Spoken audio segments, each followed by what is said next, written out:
दोस्तों आज मैं आप लोगों के लिए लेके आई हूँ एक दिल छू लेने वाली बहुत ही अच्छी कहानी।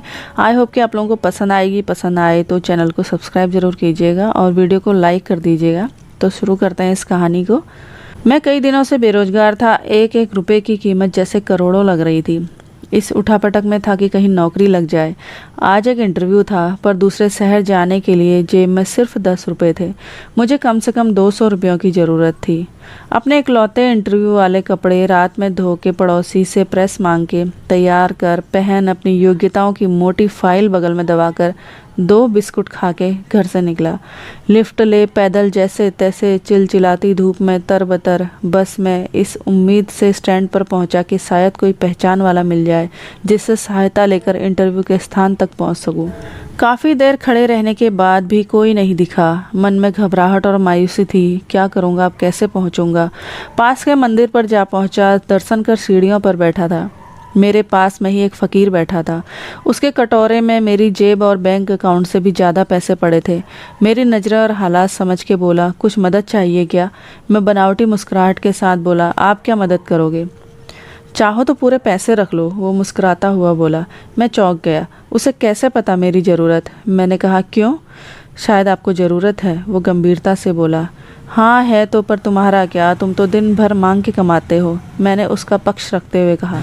वो हंसता हुआ बोला, मैं नहीं मांगता साहब, लोग डाल जाते हैं मेरे कटोरे में पुण्य कमाने के लिए। मैं तो फ़कीर हूँ, मुझे इनका कोई मोह नहीं। मुझे सिर्फ भूख लगती है, वो भी एक टाइम, और कुछ दवाइयाँ बस। मैं तो खुद ये सारे पैसे मंदिर की पेटी में डाल देता हूँ। वो सहज था कहते कहते। मैंने हैरानी से पूछा, फिर यहाँ क्यों बैठते हो। ज़रूरतमंदों की मदद करने, कहते हुए वो मंद मंद मुस्कुरा रहा था। मैं उसका मुंह देखता रह गया। उसने 200 रुपये मेरे हाथ पर रख दिए और बोला, जब हो तब लौटा देना। मैं उसका शुक्रिया जताता हुआ वहाँ से अपने गंतव्य तक पहुँचा। मेरा इंटरव्यू हुआ और सिलेक्शन भी। मैं खुशी खुशी वापस आया। सोचा उस फ़कीर को धन्यवाद दे दूँ। मैं मंदिर पहुँचा। बाहर सीढ़ियों पर भीड़ लगी थी। मैं घुस के अंदर पहुँचा। देखा वही फ़कीर मरा पड़ा था। मैं भौचक्का रह गया। मैंने दूसरों से पूछा, यह कैसे हुआ। पता चला वो किसी बीमारी से परेशान था, सिर्फ दवाइयों पर जिंदा था। आज उसके पास दवाइयों के पैसे नहीं थे और दवाइयाँ भी नहीं थी और उसे ख़रीदने के पैसे भी नहीं थे। मैं अवाक से उस फ़कीर को देख रहा था। अपनी दवाइयों के पैसे वो मुझे दे गया था, जिन पैसों पे उसकी ज़िंदगी का दारोमदार था। उन पैसों से मेरी ज़िंदगी बना दी थी उसने।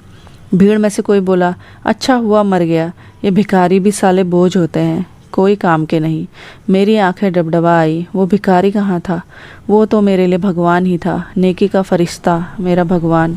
मित्रों, हम में से कोई नहीं जानता कि भगवान कौन है और कहाँ है। किसने देखा भगवान को, बस इसी तरह मिल जाते हैं इंसान के रूप में। तो दोस्तों, आप लोगों को कैसी लगी ये कहानी कमेंट बॉक्स में ज़रूर बताइएगा। बहुत बहुत धन्यवाद।